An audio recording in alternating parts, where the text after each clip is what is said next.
Gente, eu queria compartilhar uma coisa com vocês, enquanto vocês abrem aí no livro de Ruth, que tem sido, assim, muito especial para mim, ver o quanto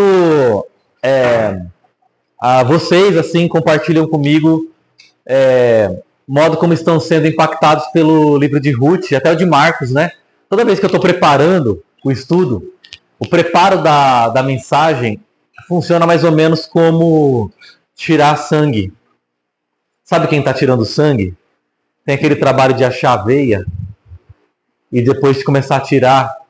E quando a gente está preparando o estudo, uma mensagem, eu fico lendo, meditando, procurando a veia, até que uma hora a gente acha a veia. E quando a gente acha a veia do texto, é um momento de maior alegria, assim, sabe? Eu achei a veia desse texto 4:30 da manhã. Deixa eu abrir aqui. Às vezes demora para achar a veia. Quem já tirou sangue aqui? Às vezes dá uma demorada. Mas quando acha, você fala assim, agora tira o sangue, né?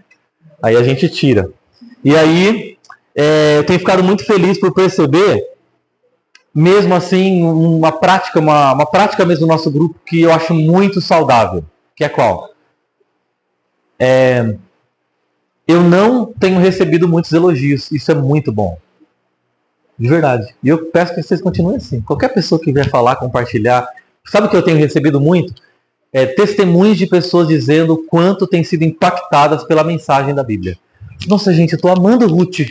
Sabe essa coisa? Gente, lê Ruth, lê Marcos, está sendo incrível. E esse é o nosso objetivo. Fazer com que a gente possa mergulhar na Bíblia. E entender a nossa vida como parte dessa história. A história de amor, do amor de Deus pelo mundo. Essa é a história da Bíblia. A Bíblia conta a história de como Deus quer se relacionar conosco. Uma história de redenção, uma história de graça, uma história de perdão, uma história de recomeço, uma história de sacrifício, uma história de amor. A Bíblia toda é uma única história. Você pode abrir em qualquer lugar, você sempre vai encontrar a verdade da palavra de Deus. Algumas veias são mais grossas, sabe? Mais fácil de achar, umas vezes mais fininha, escondida, mas você acha. Toda a mensagem da palavra de Deus tem aquilo que a gente precisa para a gente poder se alimentar, para a gente poder crescer, para a gente poder aprender, para a gente poder ser transformado, né? Então hoje a gente vai continuar aqui no capítulo 3, e eu queria, assim, introduzir já a nossa mente, nosso coração nesse texto. A nossa vida, gente, a gente meditava isso um pouco ontem. A nossa vida, ela é como se fosse um fio. Um fio. Quem trabalha com saúde, eu acho que sabe bem disso. Como a vida é um fio. Quantas coisas têm que estar conectadas, funcionando para a vida estar acontecendo. E a qualquer momento a gente sabe que esse fio pode se estourar. A qualquer momento esse fio pode se arrebentar. A grande pergunta da vida para a gente não é se a gente viveu muito ou viveu pouco. Não é se a gente acumulou ou foi pobre. A grande pergunta é se a gente cumpriu um propósito. Essa é a pergunta. A minha vida cumpriu um propósito? A sua vida cumpriu um propósito? Não é se a gente foi bonito, foi feio, foi rico, foi pobre, foi famoso, foi anônimo. Mas se a gente cumpriu, fez diferença, cumpriu a vontade de Deus. E só tem uma maneira da gente conseguir cumprir esse propósito. Se a gente encontrar com o Criador e conhecer o Criador que nos fez. E pode dizer pra gente, eu te fiz para isso. Eu fiz você com esse propósito, com esse objetivo. Se a gente se encontra e submete à voz do Criador. Jesus não prolongou muito a sua vida, ele viveu pouco. Viveu bem abaixo da média. Para os tempos dele, para os nossos piorou. Para os tempos dele foi muito abaixo da média. Mas ele cumpriu um propósito. Ponto. Então Jesus veio ensinar para a gente que o nosso objetivo não é durar muito. Nosso objetivo é cumprir um propósito. Seja com 120, seja com 30 anos. É cumprir o propósito. E é para isso que a gente está aqui. para a gente aprender, conhecer e vivenciar os propósitos de Deus. Então, se relembrar então a história para quem está um pouco perdido aí, ou não acompanhou o livro de Ruth. Gente, ó, tudo começou quando faltou pão na casa do pão. Belém, ou Bethlehem, significa casa do pão. E faltou pão na casa do pão. E quando falta pão na casa do pão, uma família decide ou escolhe sair de lá. Bom, Deus nos deu essa terra, mas está faltando pão aqui, eu vou para onde tem pão. E se desloca. E a gente aprendeu como o amor de Deus é um amor recede. Espero muito. Todo domingo eu vou repetir, até semana que vem, que a gente vai terminar semana que vem, tá? Eu vou repetir essa palavra hebraica. Recede. Compromisso. Para que não importa. Eu já tenho assim experiência suficiente para dizer que uma pessoa pode estar aqui hoje, extremamente comprometida com esse momento, e daqui a alguns anos está vivendo sei lá o quê. Eu tenho experiência suficiente para ter visto isso. Talvez você também. Não importa onde você estiver, o amor de Deus recede. O amor de Deus é um compromisso para com a sua vida. A gente vê esse compromisso na vida dessa família, que se desloca para Moabe, vai do outro lado, some. E o amor de Deus lá continua sendo recede. Talvez as suas escolhas, as escolhas que essa família tem feito, né? A família de Elimeleque, a família de Noemi, fez escolhas muito ruins, mas o amor de Deus continuou sendo recede na vida deles. Mesmo quando eles falharam, o teu amor não falha. Mesmo quando a gente erra, mesmo quando a gente faz uma escolha cabeçuda, sabe? Mas burrice mesmo, sabe? O amor, a gente colhe essas consequências, mas o amor de Deus continua presente, continua tratando a gente, não abandona, não rejeita a gente. E é isso que o amor de Deus faz por essa família, na circunstância mais desesperadora. Morre o pai, Elimeleque, morre o filho, Malom, morre o outro filho, Quilion, fica Noemi viúva, fica Ruth viúva, fica órfã viúva. A Noemi decide voltar para Belém, porque descobriu que agora na casa do pão tem pão. Volta para Belém.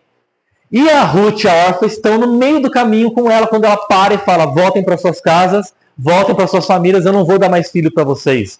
Então a órfã volta, se despede, chora. A Ruth diz: onde você for eu vou, onde você ficar eu fico, o seu Deus vai ser o meu Deus, a sua sepultura vai ser a minha sepultura, e eu não vou te abandonar. A gente vê o amor recede em uma moabita, em uma mulher que não era israelita, uma mulher de quem a gente não esperava nada, e que agora a Ruth vem ser pra gente a representação do amor presente de Deus.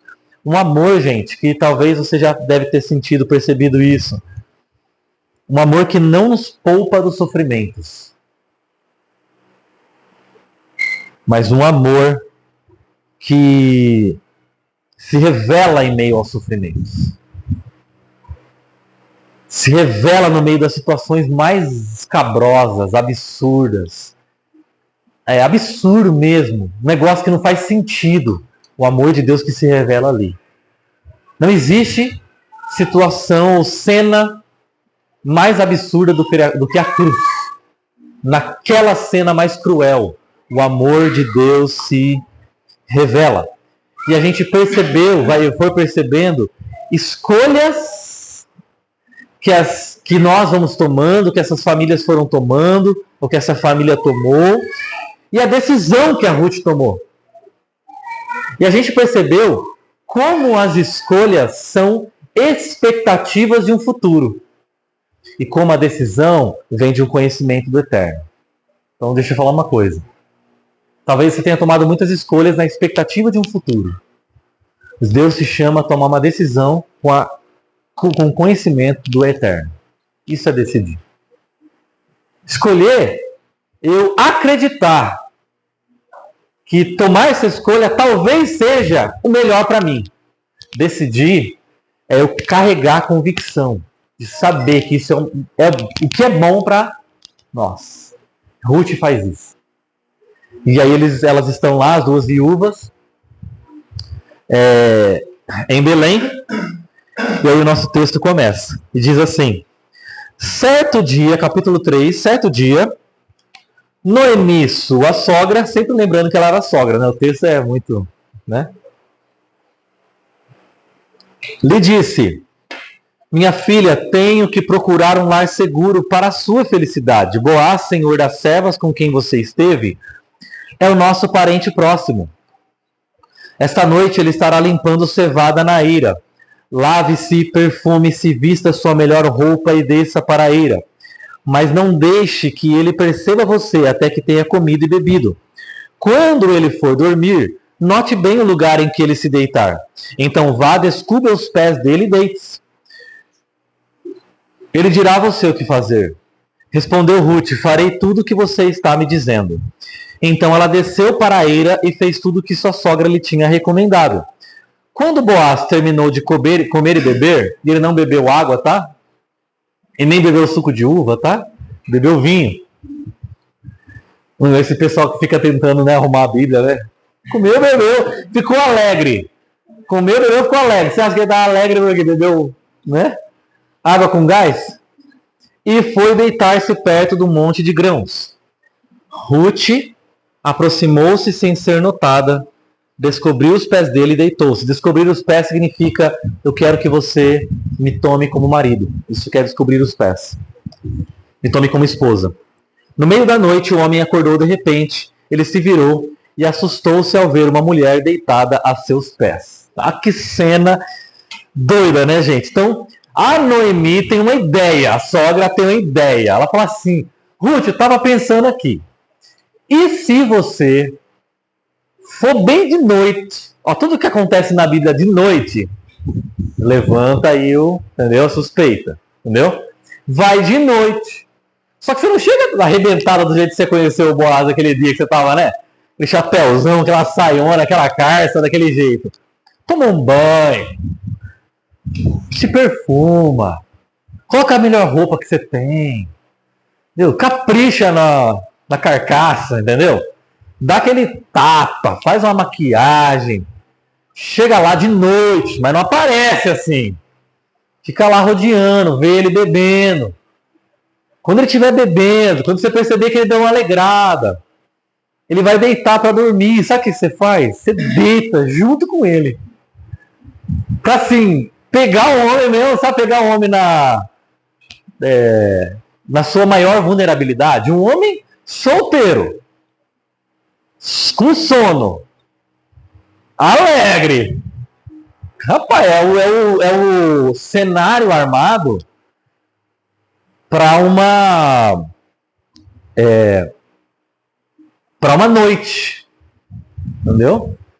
Para noite. Então a Noemi está dando um conselho para que ela possa viver a noite. E o Boaz está onde, gente? Na eira. E o que é a eira? Eira era o lugar aonde se separava palha da cevada.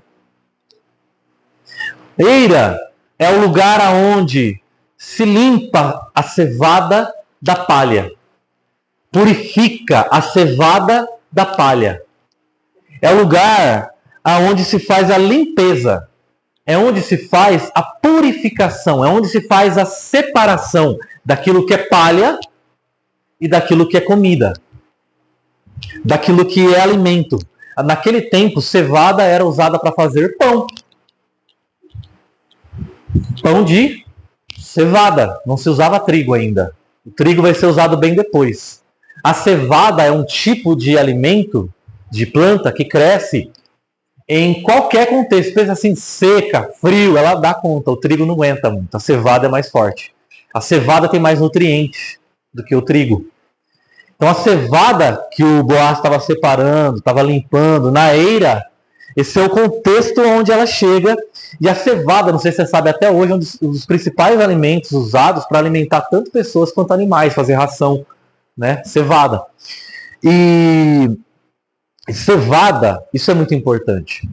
Ela não é grande, ela é pequenininha, é um grão, é um cereal.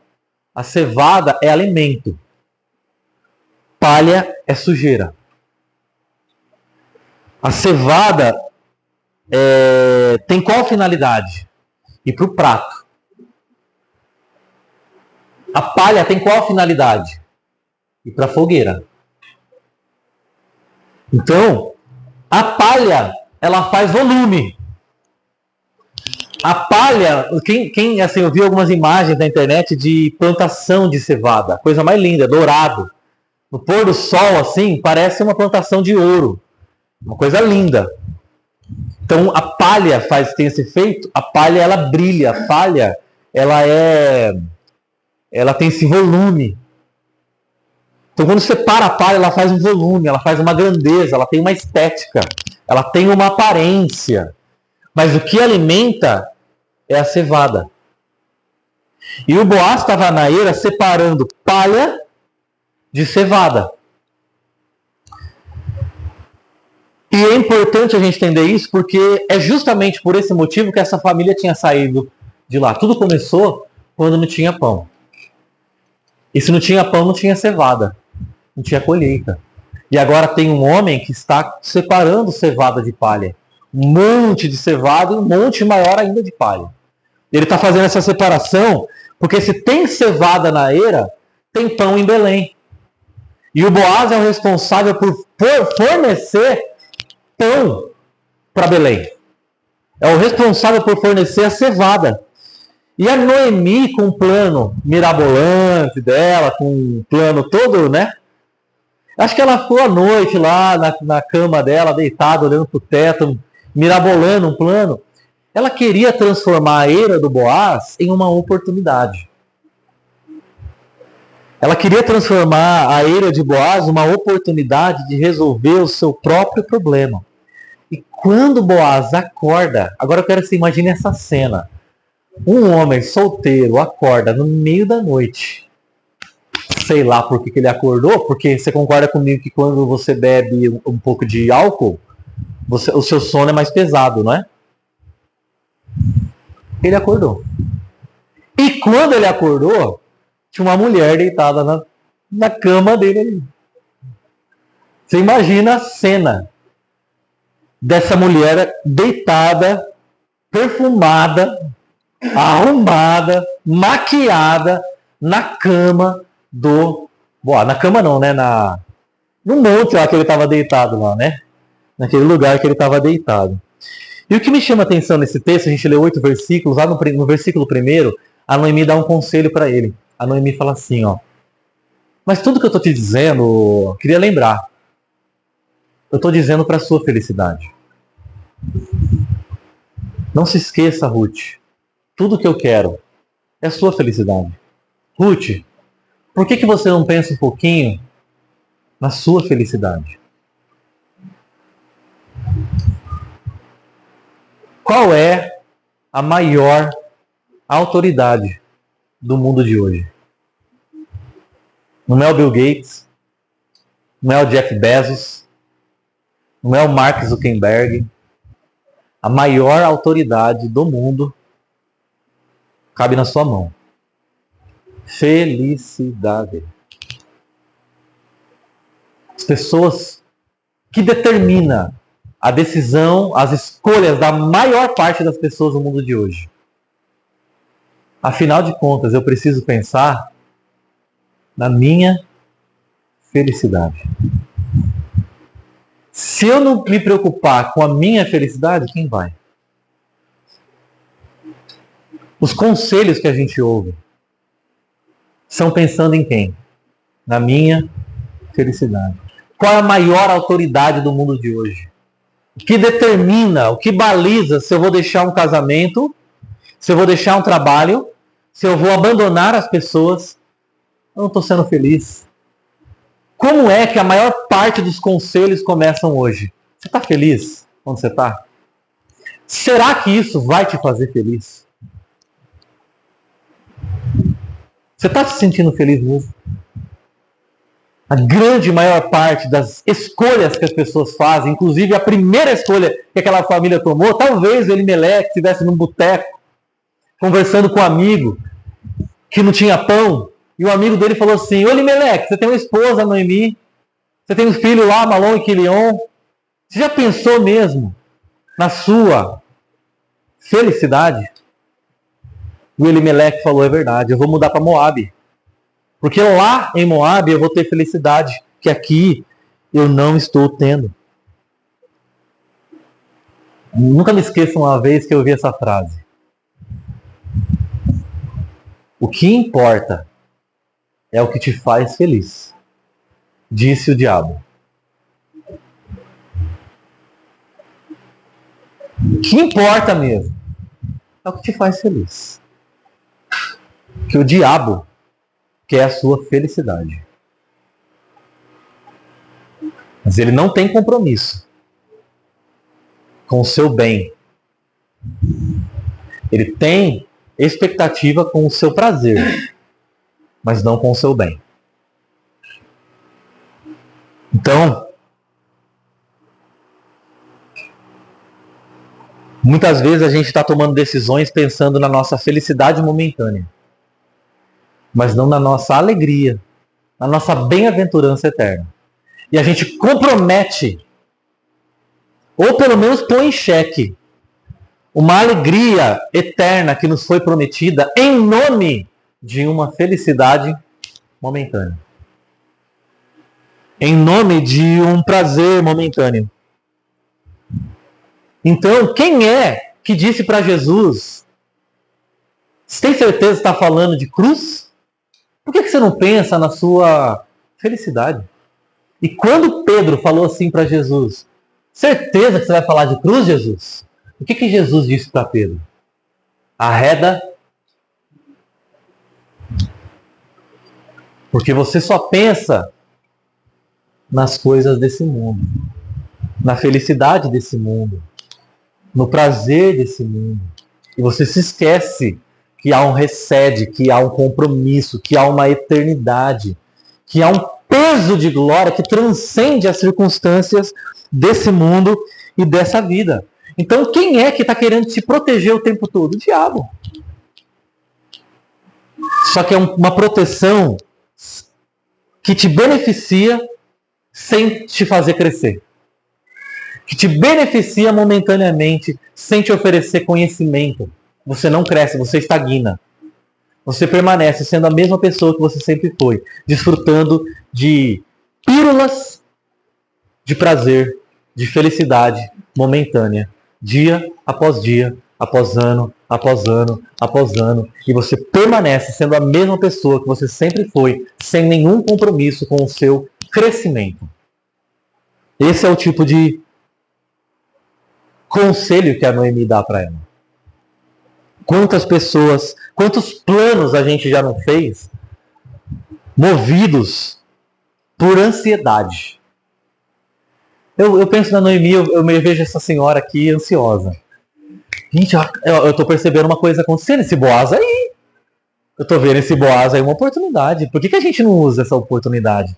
Quantos planos você já não bolou à noite, revirando à noite, no seu travesseiro, na sua cama? Quantos planos movidos por ansiedade? Um medo a ser evitado. Uma necessidade a ser suprida. Um interesse para ser satisfeito. Uma carência para ser atendida. Quantas vezes você não se revirou? Quantas vezes você não planejou? Quantas vezes você não arquitetou? Quantas vezes você já não elaborou um plano perfeito para que você possa finalmente ter felicidade?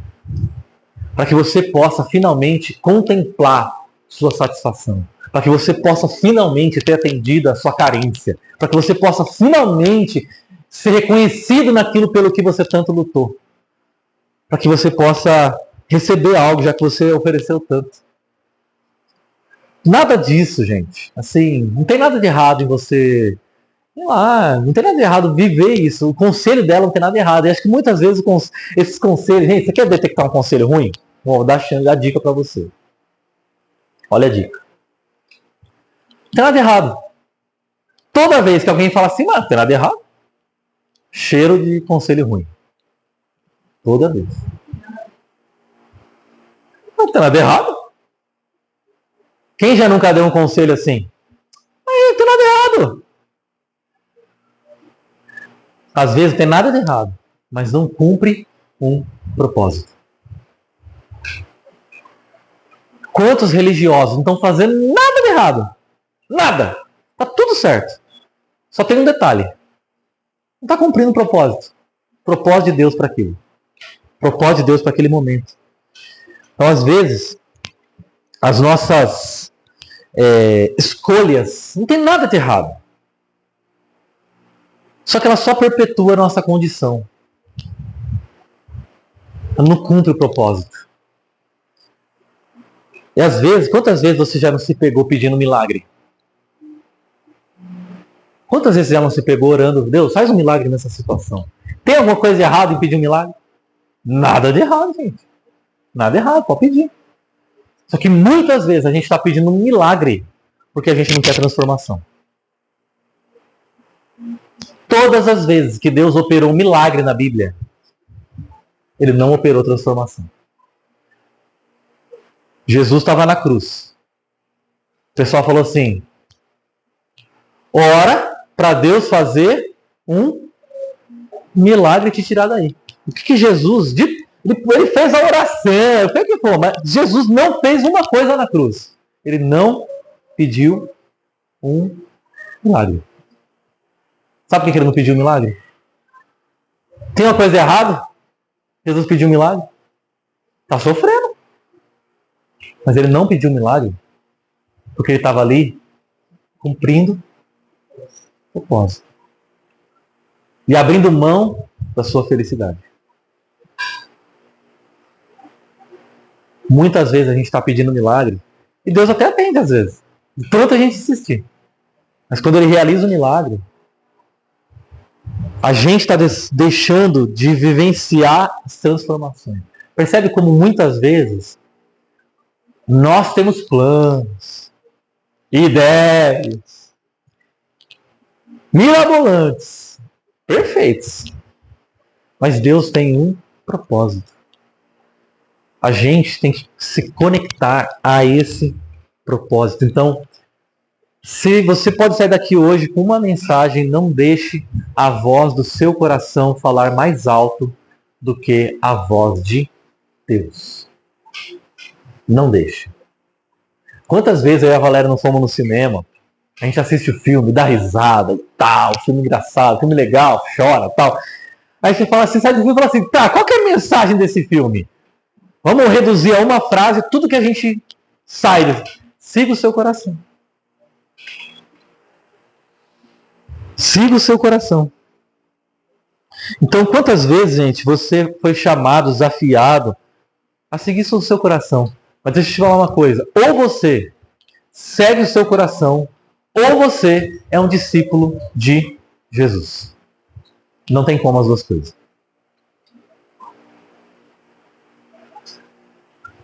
Ou você segue o seu coração, ou você é um seguidor de Jesus. Os dois ao mesmo tempo não tem como.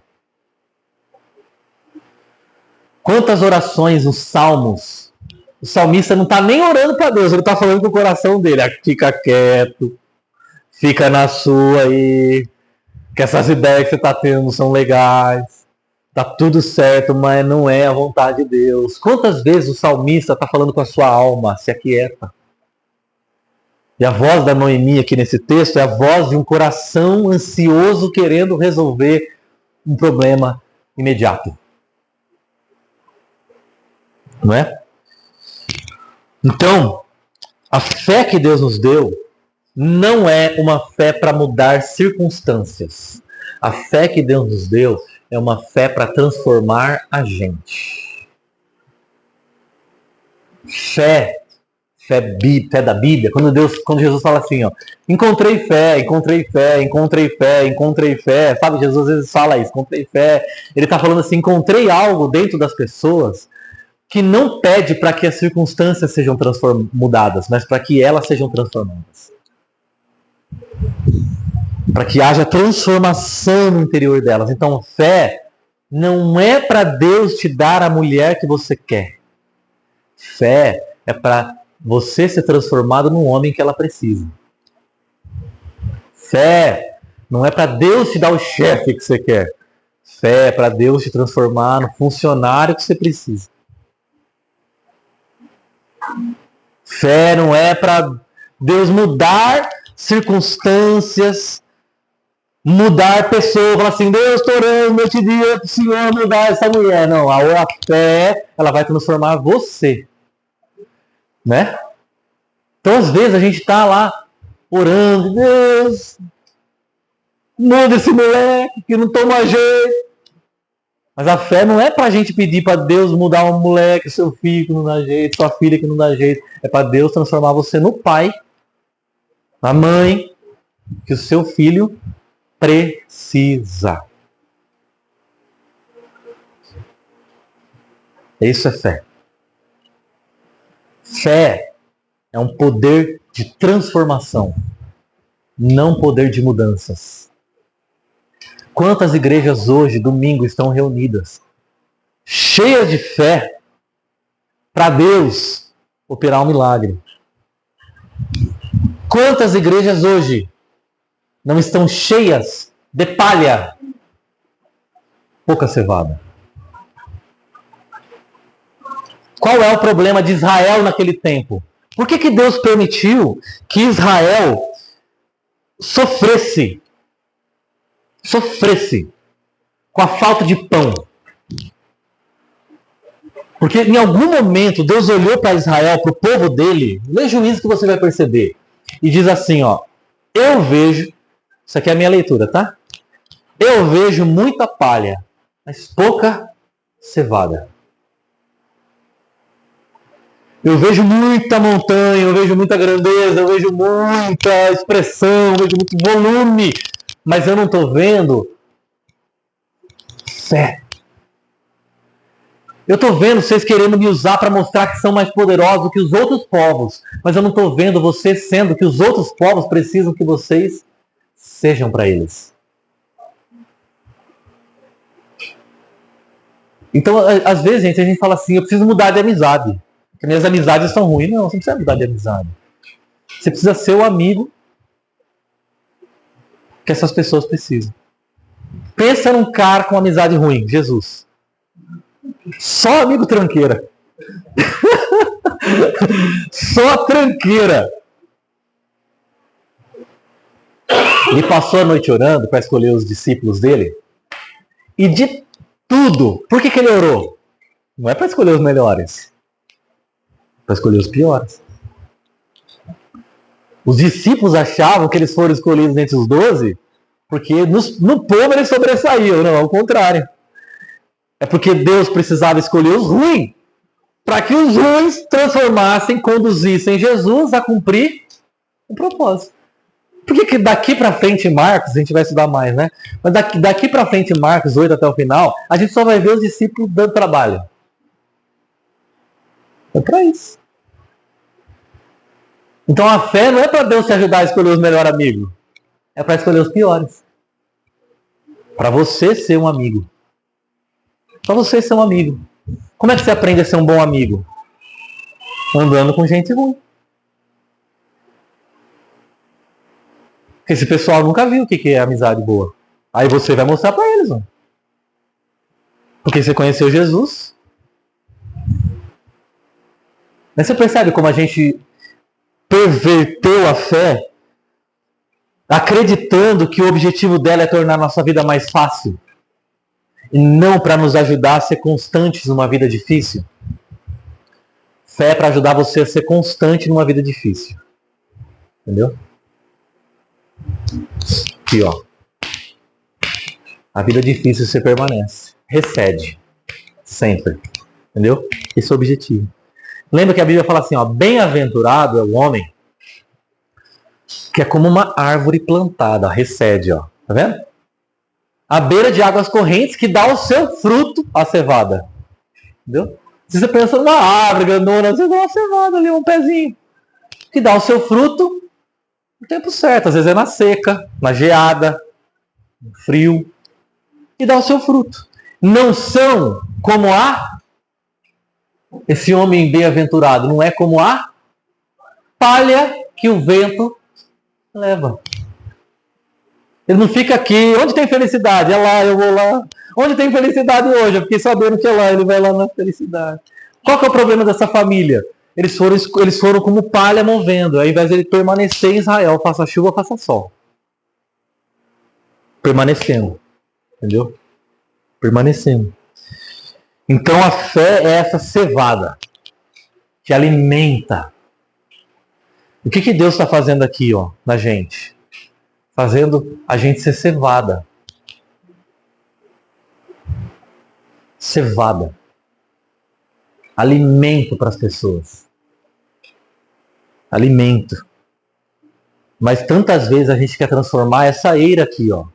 Essa eira. Domingo após domingo a gente está na eira. Separando cevada de palha. Mas a gente quer transformar essa eira numa oportunidade pra gente. Sabe uma imagem apocalíptica que João Batista descreve? Quando ele vai apresentar Jesus, isso aqui é pouquíssimo falado. Quando ele vai apresentar Jesus, ele fala assim, ó. Eu sei quem é Jesus. Ele é um homem que tem uma pá na mão e ele está na eira. Já lembra disso? Ele está na eira com a sua pá na mão.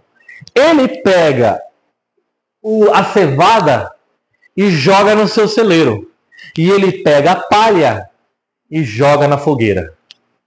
Essa é a imagem que João Batista descreve Jesus. Então o que Jesus vai fazer com a nossa vida no final? Ele vai pegar tudo que a gente viveu e vai procurar cevada. Ele vai descascar uma palha, falar, isso aqui era de nada, isso aqui era só casca, isso aqui era nada, vai descascando, procurando cevada.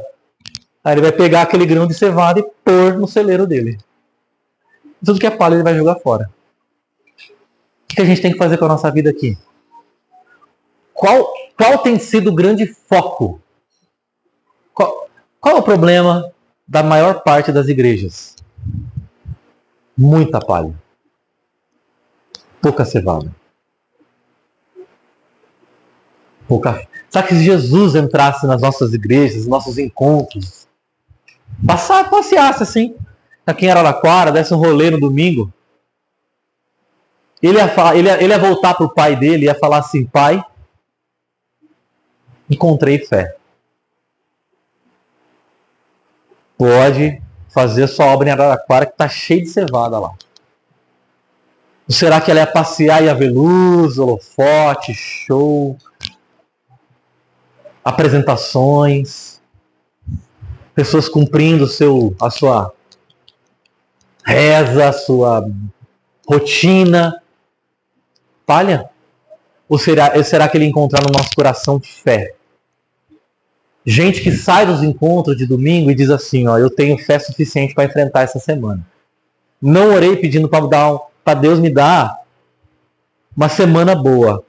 Agora eu aprendi a orar para Deus me dar bondade para enfrentar uma semana ruim.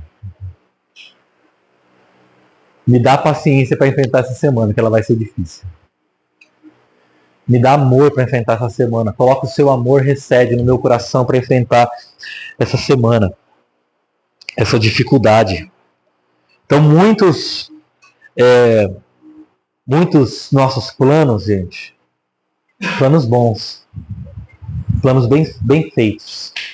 Eu já participei de reuniões de equipe, de igreja, tá? Que a gente fica horas e horas e horas e dias fazendo planos. Bem feitos. Mas Deus tem um propósito.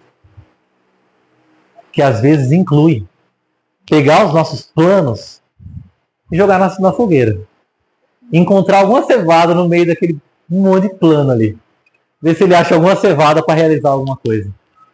Porque a obra do reino de Deus não se realiza com um plano humano. A obra do reino de Deus se realiza com um propósito divino. Continua. Versículo 9. Isso que a gente está falando aqui é o plano da Noemi. Vamos ver. Olha a primeira coisa que o Boaz diz quando ele acorda. Versículo 9. Quem é você? Imagina assim, aquela visão turva né, de quem está com sono, meio alegre ali, que bebeu um vinho. Perguntou ele: sou sua serva Ruth. Disse ela: estenda sua capa sobre a sua serva, pois o Senhor é resgatador. Boaz lhe respondeu: o Senhor abençoe, minha filha. Este seu gesto de bondade é ainda maior do que o primeiro, pois você poderia ter ido atrás dos mais jovens, ricos ou pobres. Agora, minha filha, não tenha medo, farei por você tudo o que me pedir. Todos os meus concidadãos sabem que você é mulher virtuosa. É verdade que eu sou resgatador, mas há um outro que é parente mais próximo do que eu, parente de Elimeleque. Passe a noite aqui e de manhã veremos. Se ele quiser resgatá-la, muito bem, que resgate. Se não quiser, juro pelo nome do Senhor que eu a resgatarei. Deite-se aqui até de manhã. Olha a atitude desse homem. Ele acorda no meio da noite. Eu queria que você pensasse assim, num homem meio zonzo de sono. Acordou. Sabe quando você acorda e você ainda não sabe o que é realidade e o que é sonho? Você acorda assim, você não sabe distinguir o que você estava vivendo na sua cabeça, está acontecendo na sua frente. Essa mulher existe mesmo. Deixa eu tocar aqui para ver se é um ser humano ou é um anjo que eu estou vendo. E aí ele está ainda meio sob efeito do vinho. Mas mesmo zonzo de sono, mesmo alegre do vinho, ele tem lucidez no coração. É impressionante. Talvez era 3, 4, 5 horas da manhã aqui. Ele tem lucidez. Porque, gente, a Noemi é oportunista. A Ruth, tadinha, é uma inocente. Só seguiu ali a sogra. Eu vou fazer tudo o que você falar. O Boaz é justo. Entendeu? A Ruth a Noemi é oportunista. A Ruth é inocente. O Boaz é justo. Deus não quer que a gente seja nem oportunista nem inocente, mas justo. Quando a gente conhece a palavra, a gente não está mais inocente. Tá bom. A partir do momento que você conheceu a palavra, tem um negócio assim: não, eu fiz nada errado, mas você conheceu a palavra, não fez o que tinha que fazer. Pronto. Então, a partir do momento que você conheceu a palavra, inocente você não é mais. Agora, a única coisa que resta para você que ouviu a palavra é ser justo. Nem inocente, nem oportunista. E é o que Boaz é aqui. E agora eu queria que você colocasse os óculos de Boaz por um instante. Quando ele acorda, ela fala assim: sua serva Ruth. A primeira coisa que ele fala é: Senhor te abençoe, minha filha. Olha que frase de um homem que acabou de acordar sob o efeito do vinho. Fala a verdade, você falaria isso? Minha filha, o Senhor te abençoe. A mulher toda vestida pro crime. Entendeu? A mulher vestida pro crime, o cara fala assim: Senhor te abençoe, minha filha. E aí, eu queria que você colocasse os óculos dele, porque ele fala de novo. Gente, no capítulo 2 e no capítulo 3, ele fala 2 vezes aqui, ó. Yavé. Yavé. Yavé te abençoe. Você fala assim: o que é Yavé? É um nome que Deus usou para se revelar a Moisés e fazer uma aliança com o seu povo. Quando ele fala assim, Yavé, ele está dizendo assim, ó: o nosso Deus tem uma aliança conosco. Eu não me esqueci dessa aliança. Yavé te abençoe. Eu não me esqueci do nome da aliança. Eu não me esqueci do recede. Eu não me esqueci do compromisso que Deus tem com a gente. E ele faz a declaração mais repetida por Deus na Bíblia. Qual é a frase que Deus mais fala na Bíblia? É uma frase que Deus ama dizer. Então, apareceu, falou essa frase, ó. Se aparecer na sua frente um ser esquisito, um bicho estranho, se ele falou essa frase, é Deus. Não tenha medo. Toda vez Deus vai falar, não tenha medo. Vai falar com Josué, Josué, não tenha medo. Vai falar com o povo, não tenha medo. Não tenha ansiedade. Não tenha receio. Fica apavorado tentando resolver sua vida. Calma. Sabe se acordar no meio da noite? Tá a mulher deitada, o negócio tá na sua cabeça. Às vezes a gente acorda, gente, vamos falar sério. No meio da noite. Não é real, mas Virtualmente, na nossa cabeça, está cheio de gente ali ao nosso redor na cama. Está pensando num monte de situação, um monte de gente, situação que aconteceu, situação que deveria ter acontecido, situação que a gente acha que vai acontecer. Está tudo no pé da nossa cama, no meio da noite, a gente acorda. A gente fala isso. Não tenha medo. E volta a dormir. Ô, minha filha, tenha medo não. Dorme aí que eu vou dormir aqui.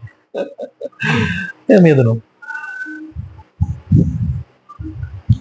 Você quer falar uma frase para você quando você acordar de madrugada? Não tenha medo. Mas aquele emprego, mas é a doença, mas é a dificuldade, mas eu trabalho. E será que vai dar certo? E será que vai resolver? Olha só eu que acordo no meio da noite, gente. Hã? Só eu que acordo no meio da noite desesperado? Quanto tempo demora para você falar assim, coração, alma, não tenha... Quanto tempo demora? Você acorda, fala isso e volta a dormir?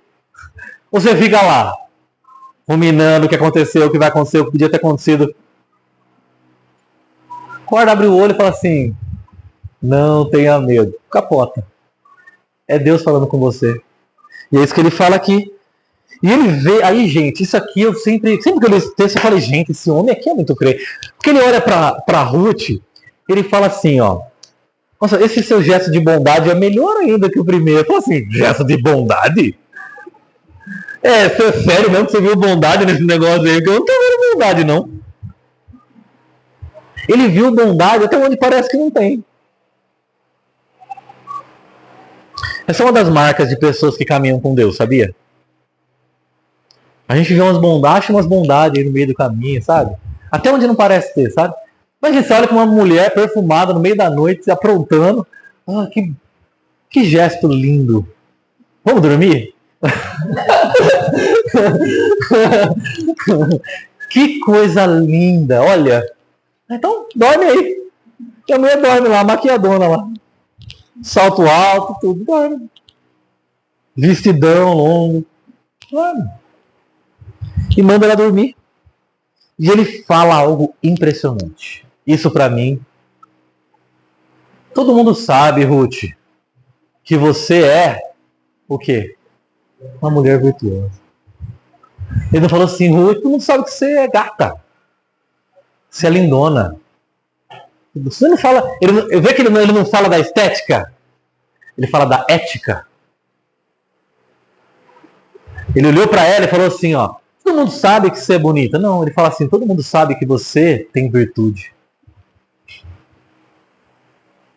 Você vê o que sempre atraiu o Boaz? Nunca foi o plano da Noemi. Se ela tivesse aparecido lá toda esgarçada, para Boaz estava tudo certo, porque ele não estava olhando para isso. Ele falou, você é mulher virtuosa, tá bom, eu vou te resgatar. Mas não é por causa do perfume. E não é por causa do longo. É porque você é mulher virtuosa.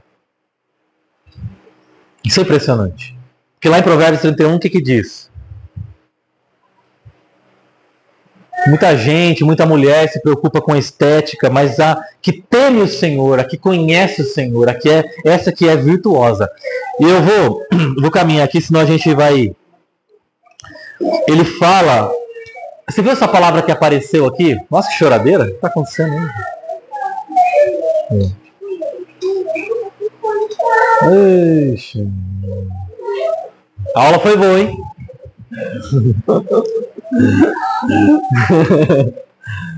Oi, Heitor, vem cá. Senta aqui com a mamãe. Todos emocionados e chorando. Não, tá sorrindo lá. Senta aqui com a mamãe, rapaz. Senta com a mamãe. Essa palavra aqui que aparece é resgatador, sabe? Ela é uma ideia, gente, que estava lá na Bíblia, que é o quê? Basicamente é o seguinte. É meio esquisito pra gente, mas era normal, na verdade era um gesto bonito, tá? Pra nós é estranho, mas pra eles era bonito. Morreu o camarada, quem que tem que, na lei Deuteronômio ensina, quem que tem que casar com a mulher que faleceu? O cunhado. Aí mais próximo. O irmão, não tem irmão, é o primo, vai assim, vai pulando até. Por isso que ele fala assim, ó, tem um cara aqui na fila, tá na minha frente. Então eu não vou avançar, olha só o Boaz. Eu não vou pular na frente dele. Isso que ele fala no meio da noite. Eu não vou passar na frente dele. Amanhã a gente conversa com ele, pode ser? Vamos orar e dormir? Então, tipo assim, eu não vou passar na frente de um cara que tá na minha frente. Então, se ele quiser resgatar você, tá tudo certo. Então, essa palavra resgatador, essa palavra redentor, é uma pessoa que vai resgatar uma história que está perdida. Então a história de Ruth está perdida. Quem que é o resgatador? É aquele que vai dar esperança para algo que já se perdeu. Entendeu? Então assim, aquela mulher já não tinha mais esperança. Quem que vai devolver esperança para ela? O parente mais próximo que vai se casar com ela. E o filho que vai ser gerado é filho de quem? No cartório. É filho de quem? Filho do falecido. Não é filho dele. Primeiro filho não é filho dele. É filho do falecido. Isso porque ela poderia estar grávida sem saber. Sim. Ou sabendo. Então, o primeiro filho. E é um gesto de altruísmo. Então, assim, ó, gente, é interessante. Se casar com essa mulher viúva, é tipo assim, ó, eu estou sendo altruísta. A lei, a Bíblia manda o cara se casar com a cunhada, no caso lá, né? Ou a pessoa mais próxima mesmo. Então, ele não pensa em si mesmo. E é impressionante essa atitude dele, porque é justamente não pensar na felicidade própria, na eira, que torna ele um redentor da história.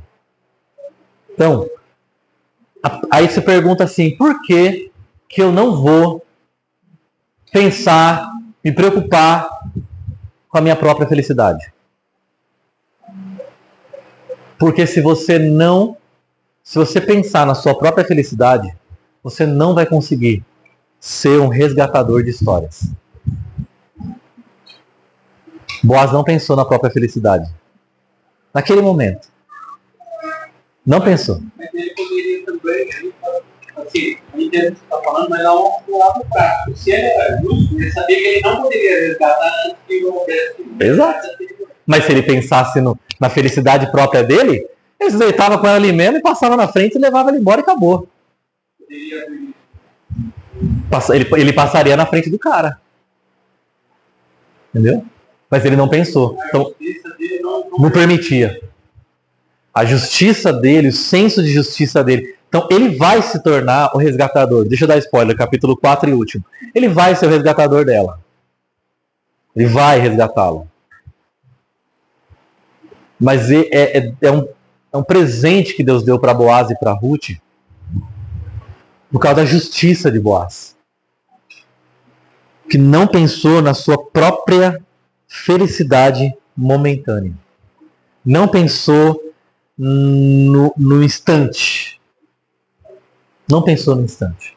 Então, se você fala assim, ó, mas por que eu não vou pensar na minha felicidade momentânea? A resposta é, porque se você pensar na sua felicidade momentânea, você não vai poder ser um resgatador de história. Você não vai poder ser instrumento de Deus para redimir histórias, para resgatar histórias. Então, sabe aquele texto, tem um texto da Bíblia que diz assim, ó, sem santidade ninguém verá a Deus. Já ouviram esse texto? Sem santidade ninguém verá a Deus. Já meditei muito nesse texto. Uma vez eu vi um pastor que ele falou assim, ó, eu queria ter tido essa ideia, ele resolveu o texto. Porque a gente fala assim, então peraí, se eu não tiver santidade, eu não vou conseguir ver a Deus? Não, não é isso. Se eu não tiver santidade, as pessoas não verão a Deus. Sem santidade, a Araraquara não vê Deus. Se eu ficar buscando a minha própria felicidade, a Araraquara não vai ver Deus. Quando é que as pessoas começarão a ver Deus na minha vida, assim como a gente está vendo Deus na vida de Boaz? Quando a gente abrir mão da nossa própria felicidade momentânea. Enquanto a única coisa que a gente escolher for a gente, as pessoas vão olhar e falar assim, eu só vejo palha. Mas no momento em que a gente decidir pelo que é maior em detrimento da nossa própria felicidade, as pessoas vão olhar pra gente e falar assim, eu vejo algo diferente, eu acho que eu vejo Deus em você. Você percebe a diferença de alguém que decide se humilhar na presença de Deus, ser presença na vida dos outros? Então, lembra do momento em que Jesus foi tentado no deserto para comer pão? Mesma coisa, Satanás é a mesma tática, tá? Vai no deserto, pega Jesus sozinho e leva lá pão. Faz um milagre, resolve o seu problema e come um pão. Jesus fala assim, nem só de pão viverá um homem. Por que Jesus responde isso? Ele estava pensando em quem? Por que ele resiste à felicidade momentânea e não come e passa fome? Ele estava pensando em quem? Pensando que ele é melhor do que todo mundo? Ou ele estava pensando na gente? Eu preciso viver como santo. Porque se eu não for santo, os meus irmãos não vão ver Deus em mim. Entendeu? Então muitas vezes a gente ouve uma tentação que diz assim, não tem nada de errado. E se tiver alguma coisa de errado, Deus perdoa. A resposta é, mas será que as pessoas verão Deus na minha vida? Será que as pessoas verão Deus em mim? Agora, olha só. Versículo 14 até o 18 a gente encerra. Ela ficou deitada aos pés dele até de manhã. Então ela ficou lá. Acho que ela nem dormiu, né? Sei lá. Ficou lá, deitada lá. Né? Vamos ver, não sei. Mas levantou-se antes de clarear para não ser reconhecida. Boaz pensou, ninguém deve saber que essa mulher esteve na eira. Por ele estava tentando remendar lá o problema que a Noemi arrumou para ele, né? O que eu vou fazer com essa mulher agora aqui? Toda perfumada, saindo na areia de 5 da manhã, 6 da manhã. Por isso disse, traga-me o manto que você está usando e segure-o. Então ela pegou o manto. Sabe, o manto deve ser algum adereço bonito, sabe, algum casaco, alguma coisa bonita. Falou assim, abre esse manto aí, vamos ver para que ele serve. Ela abriu assim, ó. Aí ele pegou um monte de cevada e despejou no manto dela, entendeu? 6 medidas de cevada e pôs sobre os ombros dela. Depois ele voltou para a cidade. Quando Ruth voltou à sua sogra, esta lhe perguntou, como foi, minha filha?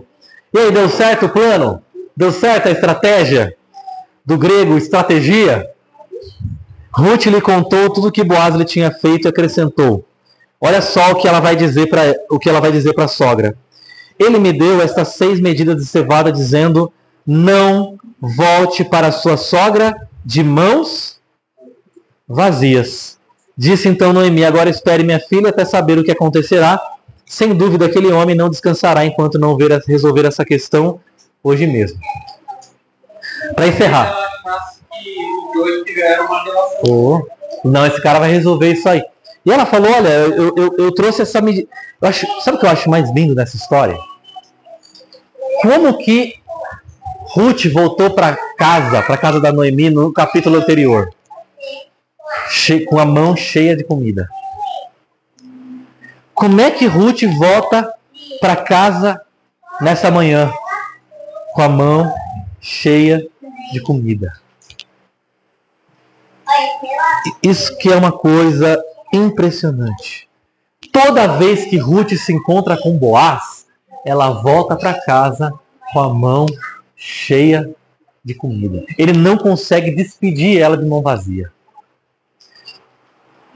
E sabe o que eu acho mais lindo? Ela não voltou para casa com a mão cheia de cevada só. Ela voltou para casa com o coração cheio de esperança.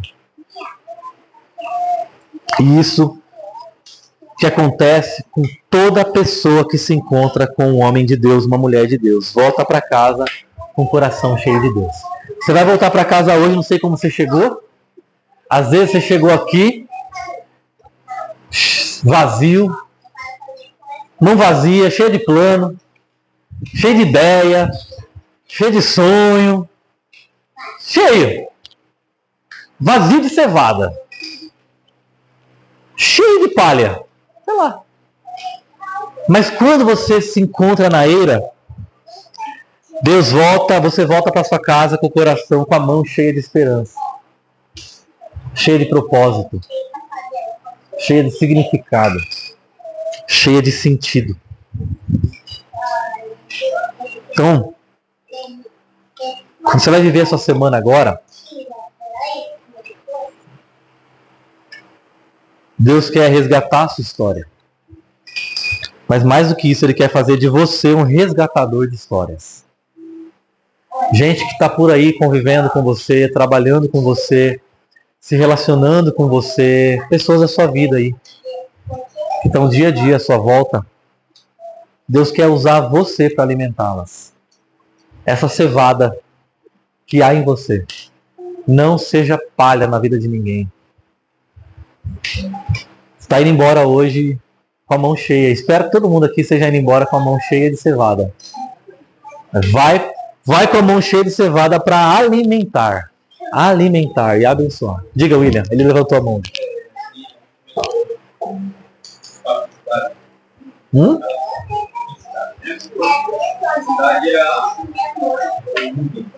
É.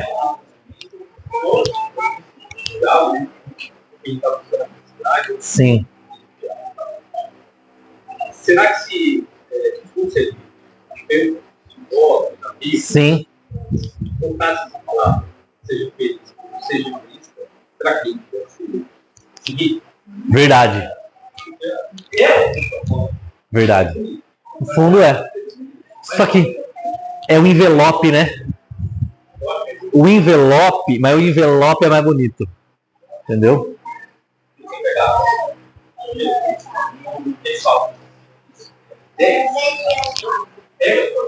E siga-me.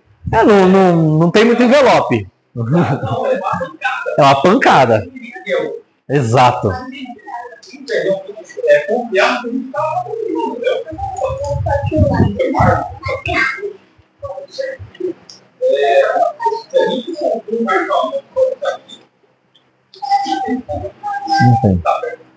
A Bíblia fala assim, ó.